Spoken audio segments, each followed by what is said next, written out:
Welcome sa aking mini studio, sa aking bahay.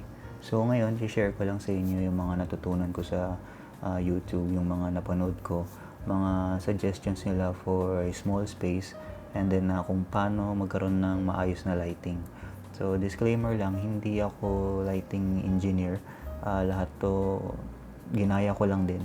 So, sasabihin ko sa inyo kung ano yung mga meron ako. So, firstly, yung isa kong ilaw, yung nakikita nyo dito. Yan, ring light siya na pabilog. And then yung stand niya is yung maikli lang din. Ideally, para to sa mga nag-unboxing. So, maganda siya kasi nakatapat yung ilaw mo mismo dun sa subject na unboxing mo. So, nung una, naisip ko, para sana siya dito sa side na to. Para kita yung buong kulay ng mukha mo. Kaso, parang mas trip ko to yung medyo dark yung dito. So, ginawa ko na lang siyang background light or ambient lighting. Katulad nun nung nasa likod. So, yung pangalawa kong ilaw, yung makikita nyo din sa likod is yung Ulanzi VL120. So, nabili ko siya sa Infomax. Meron yan sa mga SM pero depende kung may stock sila. Meron din yan sa Shopee. So, nandun yung link sa description. Check nyo na lang kung gusto nyo ring i-try. So, isa sa ilaw ko ngayon pa is itong para siyang lightsaber.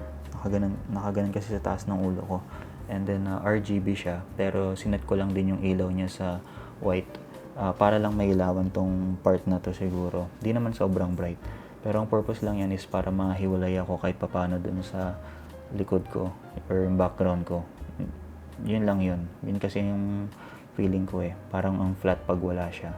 So, yung link niya is nasa description din kung gusto nyong i-check kung saan siya pwedeng makuha. So, yung lastly, key light ko, itong nakikita nyo sa mukha ko, is itong galing din sa Shopee.